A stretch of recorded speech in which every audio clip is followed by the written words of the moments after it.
Mau kabur aja lah. Jangan balik lagi.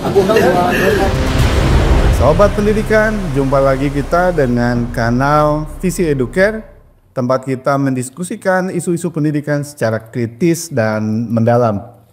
Nah, di dalam seminggu 2 minggu ini Indonesia dibuat heboh dengan tagar kabur aja dulu, gitu ya. Dan ini merajai di media sosial, lalu kemudian ditanggapi, ya tanggapannya agak kurang mengenal lah oleh para pemilik kekuasaan di negeri ini, gitu ya. Bahkan ada yang bilang ya udah nggak usah kembali ya kalau kabur aja, gitu ya. Atau tanggapan-tanggapan yang lain yang mestinya ini melihat tagar-tagar ini sebagai kritik ya dari masyarakat kepada pemerintah. Misalnya tagar kabur aja dulu ini dianggap sebagai bagian dari kritik kepada pemerintah yang tidak mengelola dengan proper pendidikan, karena pendidikan dianggap mahal, lalu kemudian lapangan kerja dianggap sulit, sehingga banyak yang menyarankan untuk sementara tinggal dulu di luar negeri yang pendidikannya lebih murah, bahkan di banyak negara gratis, lapangan kerjanya tersedia dengan baik, pelayanan publiknya juga bagus begitu. Dan celakanya belum selesai tagar kabur aja dulu, sudah muncul tagar Indonesia gelap, gitu ya. Ini satu dengan yang lainnya saling berkaitan. Iya. Karena saya bukan ahli tafsir, gitu ya. Kami mengundang mengundang 2 narasumber yang saya kira punya kompetensi untuk melihat ini secara kritis, seperti hashtagnya atau tagarnya Visi Educare. Sudah datang di studio kita Buya Taftazani. Buya ahli sosial, ahli pendidikan, juga ahli politik. Hampir segala ahli tafsir. Ahli tafsir juga. Ahli nuzum ya Buya. Termasuk ahli tafsir tagar. Selamat sore Buya. Sore. Saifullah. Khair. Santri dia. Karena Buya mau ke pesantren, jadi ya harus ditanya begitu. Saya cuma punya ilmunya segitu doang Buya. Terus kalau itu lanjut. Lalu ada teman saya yang kita semuanya host di Educare, Mas Bambang Wisudo. Selamat sore Mas Bambang. Selamat sore. Mas Bambang ini expertnya visi integritas, juga ahli di pendidikan, banyak bergelut di pendidikan alternatif ya, banyak mendampingi anak-anak, juga mengajarkan guru-guru critical thinking dan pendidikan kritis bersama kawan kita Pak Lodi Paat dan Pak Jimmy Paat. Langsung saja Buya. Saya mulai dari Buya dulu lah ya, karena latar belakangnya yang tidak jelas. Itu jelas gitu ya. Buya sendiri melihat atau menafsirkan ramainya tagar ini seperti apa Buya? Baik itu kabur aja dulu maupun Indonesia gelap. Iya, dan dua-duanya kan sebetulnya saling berhubungan ya. Karena saya ingin mengatakan bahwa sebetulnya kan ngelihat dari cara penyajiannya ya, dari tagar-tagar itu kan sebetulnya kritik yang dia kemas dengan cara yang agak gimmick sebetulnya, ya kan? Meskipun di balik itu ada sebuah pesan yang cukup serius tentang kecemasan mereka tentang masa depan dan seterusnya, gitu kan?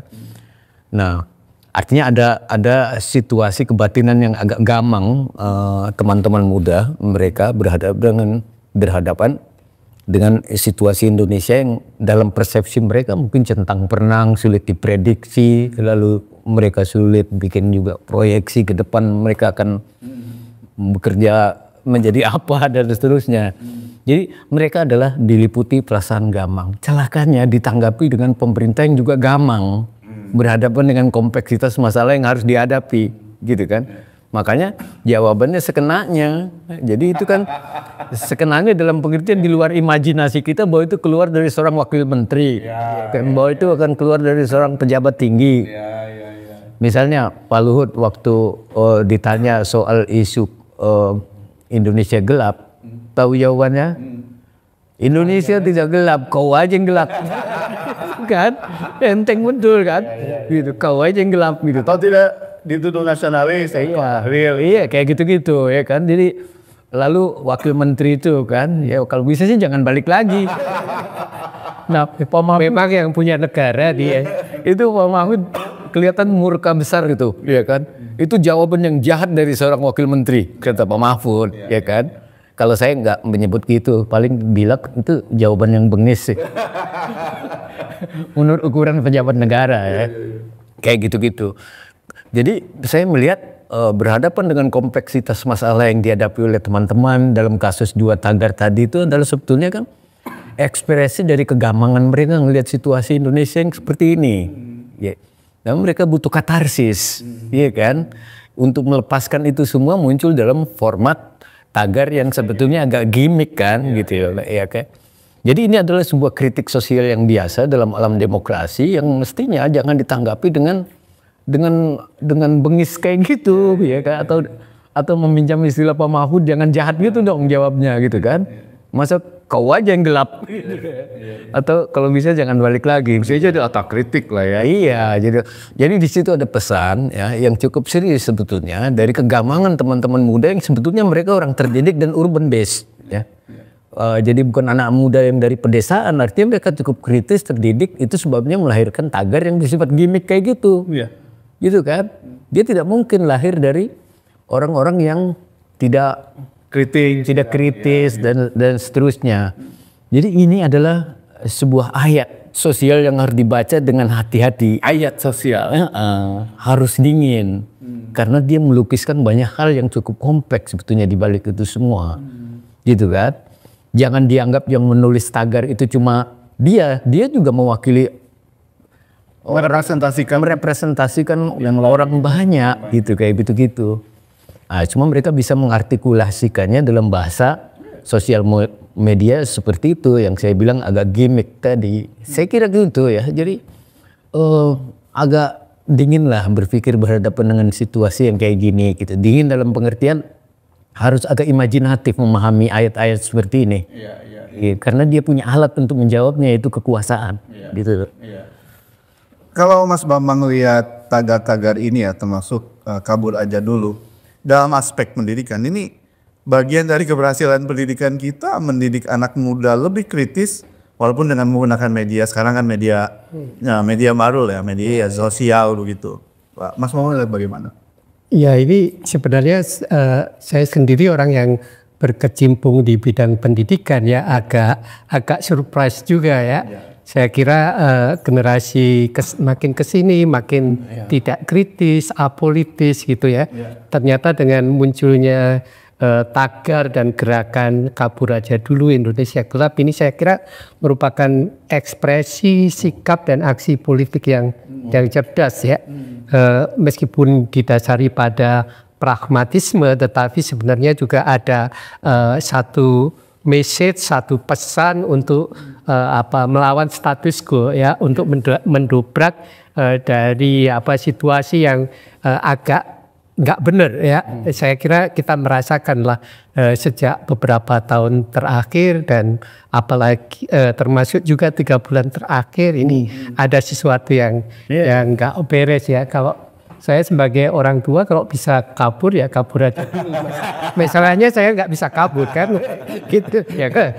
Dan ini dari pendidikan juga cukup ajaib ya, karena dunia pendidikan kita meskipun kemarin 5 tahun ngomongin pendidikan merdeka kan belum merdeka ya, dan tidak kritis juga yang diajarkan itu kan bukan untuk menjadi warga negara yang kritis, tapi untuk menjadi pekerja yang patuh. Secara umum kan seperti itu, tapi ternyata tetap lahir nih sekelompok anak muda yang kritis, yang berani ya, dan sedikit banyak mereka juga berani menghadapi risiko kan. Demo-demo Indonesia Gelap ini tidak bisa dianggap enteng ya, ada di berbagai daerah. Di Jogja itu sangat besar ya itu, dan gabungan antara mahasiswa dan para aktivis, dan kalau Jogja udah bergerak itu berarti gerakannya itu udah ada di mana-mana ya. Saya kira ini sesuatu yang ya ternyata pendidikan kita seburuk apapun masih bisa melahirkan generasi yang kritis, warga negara yang kritis, dan ini satu hal yang cukup menggembirakan untuk menghadapi Indonesia. Jadi meskipun penguasa itu punya kecenderungan yang lain ya, tetapi anak-anak mudanya itu siap melawan kalau penguasa tidak benar. Dan ini dari media sosial sudah mulai ke darat ya Mas ya, dari Twitter gitu ya, ke mulai di aksi ya, down to earth ya, bahasa Buya down to earth. Ini harusnya jadi refleksi ya bagi orang-orang tua, khususnya bagi penguasa ya. Kalau Mas Bama kan dulu di 98 juga ikut jadi pelopor lah ya, banyak berinteraksi lah. Banyak berinteraksi, terliput dan terantar. Apakah ini juga akan membesar gerakan ini seperti di 98 Mas Bama? Saya tidak tahu apakah membesar atau tidak, karena kalau bicara tentang gerakan-gerakan massa politik di Indonesia itu kan ada dua faktor ya. Salah satu faktor yang sangat menentukan adalah kesulitan ekonomi. Sekarang kan ya ekonomi sulit, tapi benar-benar sulit ya. Tetapi saya kira gerakan ini tidak begitu saja mudah dipatahkan, dan kalau dilawan dengan kekerasan maka justru akan semakin besar, sehingga saya kira pemerintah, perguruan tinggi harus bijaksana menghadapi ini ya. Saya kira ini kebebasan berpendapat, berekspresi, dan ini akan laten ya, dan siap menjadi pengontrol ya untuk penguasa. Kalau penguasa melenceng ya mereka bakal bergerak lebih besar lagi. Kalau menurut Buya, kalau ini tidak direspon dengan baik, dan memang sebenarnya nggak direspon dengan baik juga tuh Buya, atau aspirasi ini kan di balik tagar ini kan banyak aspirasi, banyak kekecewaan, banyak aspirasi, banyak keinginan situasi yang mesti diubah gitu ya. Kalau kemudian pemerintah masih bersikap seperti ini, kira-kira apa yang akan terjadi ke depan ya Buya? Sebuah gerakan ya sosial, apakah itu mahasiswa maupun sosial pada umumnya, gerakan sosial itu dia tidak lahir tiba-tiba, ya. Mesti ada sejumlah alasan yang sifatnya akumulatif, gitu kan. Cuma mengendap, gitu kan. Dia harus menemukan momentum agar mereka bisa mengekspresikan segala kecemasan yang selama ini mengendap, gitu loh. Jadi diakumulasi dari kekecewaan yang terus menumpuk, dan seraya menunggu jawaban yang nggak datang-datang, gitu kan. Nah, itulah muncul, gitu kan. Nah, terkait dengan isu pendidikan itu juga isu yang sensitif, karena mau tidak mau harus kita katakan pendidikan adalah salah satu taruhan untuk masa depan, gitu kan. Melalui cara apa lagi orang bisa naik kelas? Secara sosial, ekonomi maupun politik, kalau bukan melalui pendidikan. Nah, jadi mereka punya imajinasi ke arah sana, dan lagi-lagi itu tentang masa depan, gitu kan. Itu yang menimbulkan mereka cemas, seperti yang tadi soal biaya pendidikan, dan sensitif mereka, gitu loh. Kalau mereka harus bayar mahal segala macam, berarti ini taruhan saya lagi terancam nih, karena saya nggak bisa melanjutkan pendidikan, gitu kan. Jadi pendidikan adalah sesuatu yang sangat sensitif, karena itu berkaitan dengan taruhan masa depan, gitu. Mereka yang sedang terlibat di dalamnya, dalam hal ini mulai dari SD, SMP, SMA sampai perguruan tinggi, gitu loh. Ya kayak gitu-gitu. Itu yang saya bilang, punya nggak pemerintah atau penguasa imajinasi ini, gitu loh. Ya kan, karena ini kan harus dijawab dengan cara yang dingin, gitu loh. Nggak bisa ngelihat demo sebatas demo, gitu kan. Dia kan akumulasi dari soal yang selama ini mengendap, gitu kan. Muncul ke permukaan dalam... Selain harus memperbaiki retorika di depan publik dalam menjawab kritik ini, apa aja langkah konkret, paling tidak bukan cuma secara verbal ya, langkah yang lebih konkret untuk memenuhi aspirasi dari generasi muda yang membuat tagar seperti ini, gitu ya Bu ya? Ya iya, jadi misalnya ya, kalau terkait dengan pendidikan tadi ya, yang menjadi kecemasan mereka mengapa biaya pendidikan mahal, ya itu yang harus dikontrol. Kan pemerintah punya policy untuk itu, punya kekuasaan untuk itu.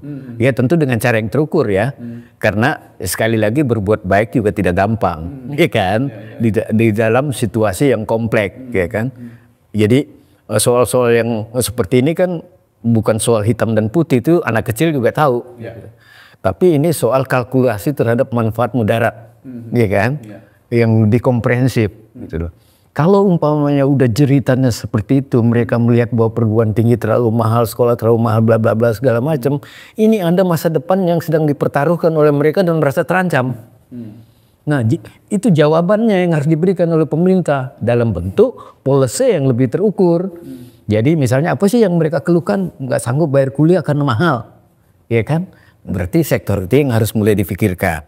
Gitu, sehingga memberikan akses terhadap semua lapisan masyarakat ya yang ingin maju pendidikannya, artinya ingin sekolah segala macam, terakomodasi harapan itu gitu kan. Belum lagi kita bicara soal pendidikan pada umumnya ya, mulai soal problem spasial ya, desa kota gitu kan, soal kecakapan tenaga guru untuk menyampaikan pengajaran, ya soal kompetensi, ya kan? Itu kan timpang antara kompetensi guru yang ada di desa dengan yang di kota. Kan ini ada hubungannya dengan reward yang mereka terima dan seterusnya, gitu loh. Dan dari dulu masalah guru ya tetap sama. Iya, Catatan dan kualitas. Iya. Ya, oke. Jadi soal-soal kayak gini-gini ini kan harus dikunyah secara lebih terukur, ya. Dan policy-nya juga menjawab itu, gitu loh. Nah, pertanyaannya adalah apakah pemerintah ya punya imajinasi ya, punya bayangan yang lebih positif terhadap isu-isu yang sebetulnya tapi kalau lihat jawaban-jawaban atau respon dari pejabat-pejabat publik kita, sepertinya mereka tidak punya imajinasi sepertinya ini, Bu ya. Nah, pertanyaan saya sedikit agak mundur. Ini kan tagar bukan hal yang baru ya di kita. Sebelum-sebelumnya juga banyak tagar gitu ya. Apakah tagar-tagar macam ini, bentuk-bentuk sikap kritis dan perlawanan macam ini bisa memaksa pemerintah punya imajinasi dan kemudian diikuti oleh langkah konkret untuk tadi memenuhi apa yang dituntut oleh warga negara? Iya, jadi kan kekuasaan itu kan pada dirinya adalah moral obligation, iya kan? Sebetulnya tanpa diminta pun mereka harus dong, kalau konteksnya normatif kayak gitu. Tapi kan tabiat kekuasaan itu kan harus ditagih, gitu loh. Itu gunanya kritik. Some extent juga wujudnya bisa demo, ya kan, segala macam untuk menego itu, gitu loh, ya kan. Agar bikin dong policy-policy yang punya relevansi langsung dengan kebutuhan real yang mereka sedang rasakan, gitu kan. Baik itu dalam konteks pendidikan, gitu kan. Yang kemarin agak berhasil kan gas, ya gas. Dalam pengertian itu kan. Cuma kalau diam akan jalan terus gitu loh, kayak gitu. Sebab jangan-jangan imajinasi mereka bukan rongga pikiran mereka itu tidak terlalu banyak diisi dengan isu-isu kayak gini, Isu-isu kepentingan publik. ya, iya kayak gitu. Jadi kekuasaan apa kayak gitu-gitu. Bukan jangka panjang masyarakat, tapi jangka kantong, jangka imah. Jangka kantong, jangka ingatan. Aduh rusak imah.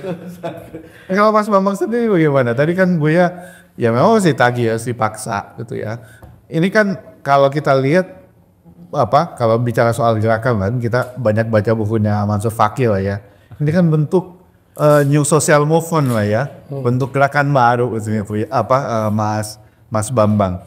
Apa yang mesti dilakukan paling dari side di anak-anak muda untuk memaksa pemerintah punya imajinasi, punya keberpihakan yang seperti diinginkan oleh anak-anak ini? Karena kalau bicara soal gerakan, bicara soal advokasi, ujungnya kan kebijakan yang berubah, yang berpihak kepada masyarakat kan gitu. Ini pengalaman Mas Bambang, apa yang mesti dilakukan? Apakah berhenti dengan tagar ya terus menerus gaungkan tagar itu, atau ada hal-hal yang lain yang mesti dilakukan?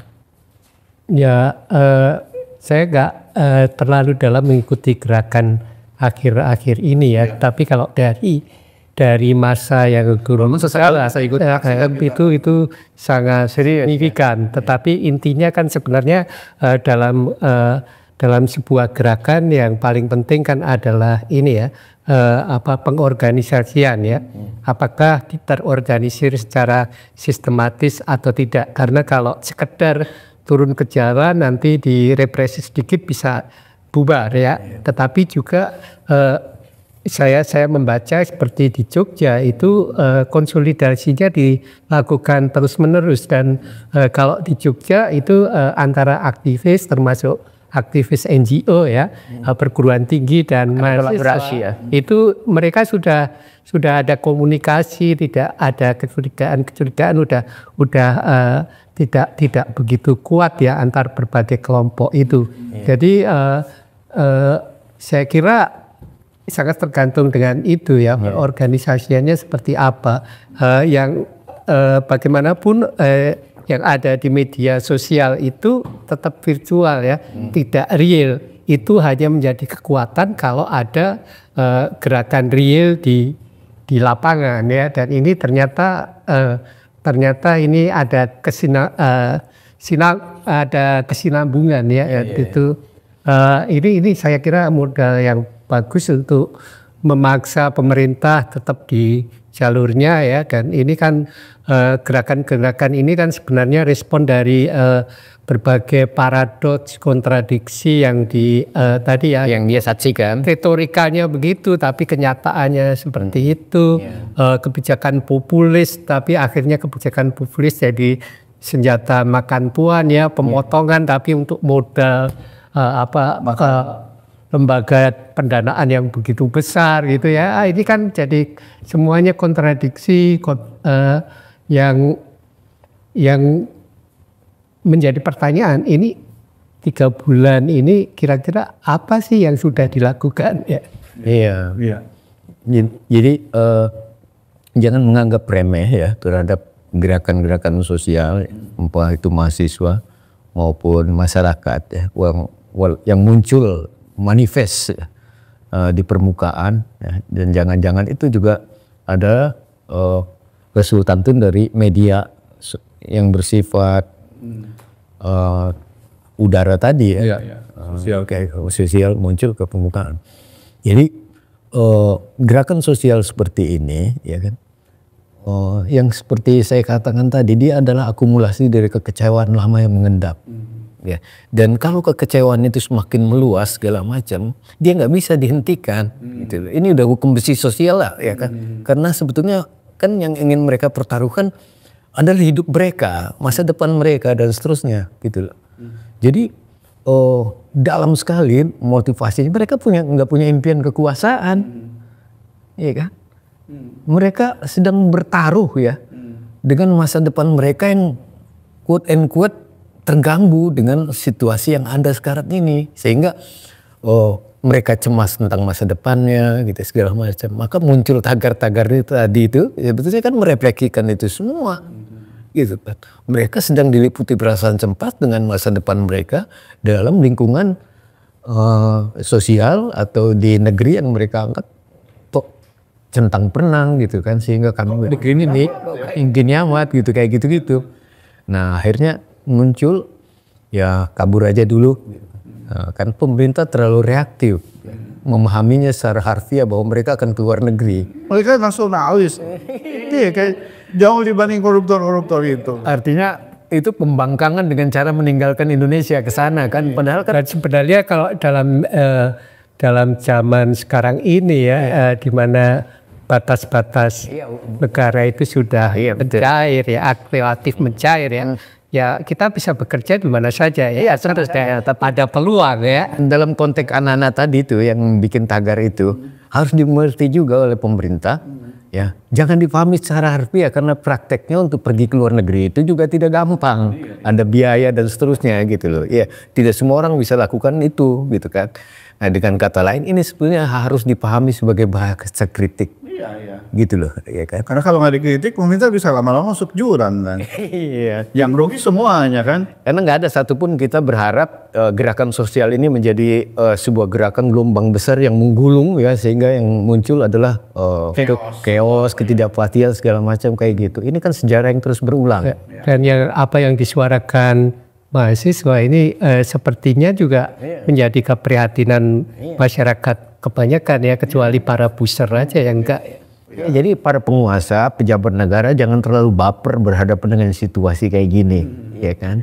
Justru malah bekerja keras. Iya dong, terlibat secara emosional dengan apa yang mereka sedang rintikan, gitu loh. Sehingga ada introspeksi ke dalam, membenahi segala macam kayak gitu. Ya jawab secukupnya aja lah untuk sedikit meredam gitu kan. Simpati lah ya. Dengan simpati yang cukup gitu. Saya kira gitu Pak Ade. Oke, Mas Bambang, Buya sangat mencerahkan. Sebagai ahli tafsir bisa menafsirkan dengan baik gitu ya tagar-tagar tadi. Dan sobat pendidikan. Karena nanti masa depan kita cerah karena ternyata kita masih punya generasi baru yang kritis ya. Itu yang penting semua berani melawan. Iya, betul. Itu yang penting menurut saya sih. Jadi sobat pendidikan jangan soal tagar ini yang mesti didengar oleh pemerintah bahwa ini sebenarnya kritik ditanggapi dengan bijak dan yang penting juga ditindaklanjuti nih keresahan-keresahan dari warga negara ini. Jangan justru menyerang balik karena warga negara, anak-anak muda membuat tagar seperti ini juga karena cinta pada bangsa ini. Nggak mau bangsa ini terpuruk, nggak mau bangsa ini ketinggal dibanding negara-negara yang lain gitu ya. Dan mestinya justru mereka diapresiasi dan ini bagian dari upaya membangun negara ini. Buya dan Mas Bambang, terima kasih banyak. Sobat pendidikan jangan lupa like, diskusi di kolom komentar ini kalau sobat pendidikan punya pendapat yang berbeda dengan kami, saya kira sah-sah aja. Atau sobat pendidikan punya usulan yang mau dibahas oleh Buya nih, request nih Buya bahas soal ini atau Mas Bambang request soal bahas isu yang lain, silakan aja ya Buya, monggo gitu ya. Sebagai diskusi. Ya, karena yang kita lakukan ini ya sekali lagi juga bagian dari ikhtiar kita. Mengharukan ya. Ikhtiar kita untuk Indonesia yang lebih baik lagi, Indonesia yang hebat, Indonesia emas gitu ya. Dan cinta Indonesia bukan soal retorika. Betul, itu ya. Mengkritik justru bagian dari cinta Indonesia. Terima kasih. Wassalam.